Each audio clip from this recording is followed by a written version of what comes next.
ये वही दिन है जब भारत के 3 सबसे बड़े क्रांतिकारी स्वतंत्रता सेनानी शहीद हुए थे। लाहौर की सेंट्रल जेल में उन्हें फांसी दे दी गई थी। भगत सिंह और सुखदेव थापर सिर्फ 23 के थे और शिवराम राजगुरु महज 22 के थे।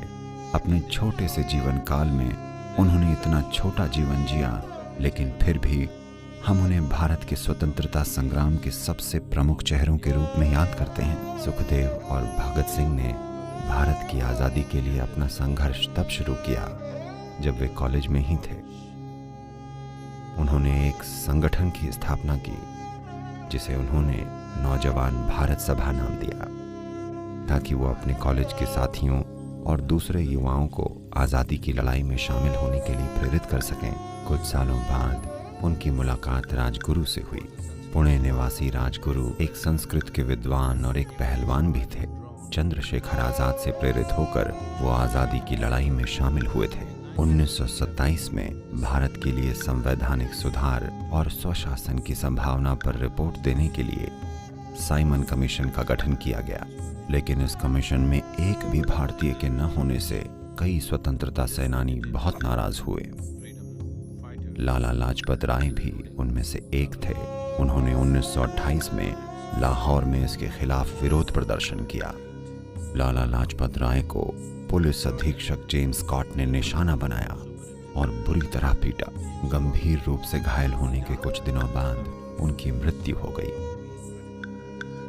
उसके बाद इस विरोध प्रदर्शन ने एक क्रांतिकारी मोड़ ले लिया और बहुत से नौजवान क्रांतिकारियों ने इसमें शहीद हुए लाला जी और अन्य लोगों की शहादत का बदला लेने की ठानी।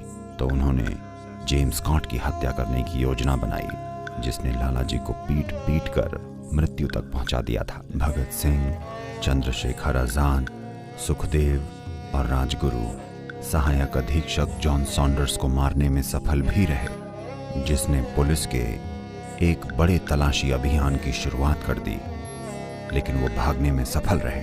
पुलिस की इन्हें ढूंढने और गिरफ्तार करने की ढेरों कोशिशों के बावजूद भी ये नौजवान चुप नहीं बैठे और न ही उन्होंने आज़ादी के लिए अपनी कोशिशें छोड़ी। 1929 में अंग्रेज सरकार ने ऐसे बिल पास करने की योजना बनाई जो भारतीयों के अधिकारों को और भी ज्यादा दबाने वाले थे। तब उन्होंने दिल्ली में केंद्रीय विधानसभा में बम फोड़ने की योजना बनाई। इस धुएं वाले बम को फेंकने का इरादा किसी को मारना नहीं था। ये इसलिए था ताकि उनकी आवाज सुनी जाए और वो अपने साथी भारतीयों को जगा पाएं और प्रेरित कर सकें। हालांकि भगत सिंह और बटुकेश्वर दत्त, जिन्होंने असेंबली में बम फेंका, वहां मची घबराहट और भगदड़ में भाग सकते थे, पर उन्होंने ऐसा नहीं किया, बल्कि वहीं खड़े रहकर इंकलाब जिंदाबाद के नारे लगाते रहे। तो ये जानते हुए भी कि उन्हें फांसी पर चढ़ा दिया जाएगा, वो वहां गए। सुखदेव और राजगुरु भी पकड़े गए जब लाहौर में पुलिस को उनकी बम फैक्ट्री का पता लग गया। असल में इस मामले में सुखदेव मुख्य आरोपी थे। आधिकारिक रूप से इस मामले को अंग्रेजी राज बनाम सुखदेव और साथी के नाम से पुकारा गया। इन सभी क्रांतिकारी घटनाओं की योजना बनाने वालों में सुखदेव ही प्रमुख थे। यहाँ तक कि जेल में भी वो खामोश नहीं बैठे। मुकदमे के दौरान भगत सिंह और उनके साथियों ने प्रसिद्ध जेल भूख हड़ताल शुरू कर दी, जो कि जेल में ब्रिटिश कैदियों के मुकाबले भारतीय कैदियों के साथ हो रहे अनुचित व्यवहार के खिलाफ थी। वो अनिश्चित काल के लिए भूख हड़ताल पर चले गए। उनकी मांग ये थी कि क्रांतिकारियों के साथ राजनैतिक कैदियों की तरह व्यवहार किया जाए। आखिर में अंग्रेजों ने उनकी कुछ मांगे मान ली और उनमें से ज्यादातर ने सितंबर में अपनी हड़ताल खत्म कर दी। लेकिन भगत सिंह के लिए ये काफी नहीं था। उन्होंने अब भी भारतीय कैदियों को राजनीतिक कैदियों की तरह मान्यता मिलने की मांग जारी रखी। आखिर में अपने पिता के सीधे आग्रह का मान रखते हुए उन्होंने 116 दिनों बाद अपनी भूख हड़ताल खत्म कर दी। 23 मार्च 1931 को ये बहादुर लोग अपने चेहरे पर एक मुस्कान के साथ फांसी पर चढ़ गए। उन्होंने अपने चेहरे पर काला कपड़ा ढकने से इनकार कर दिया।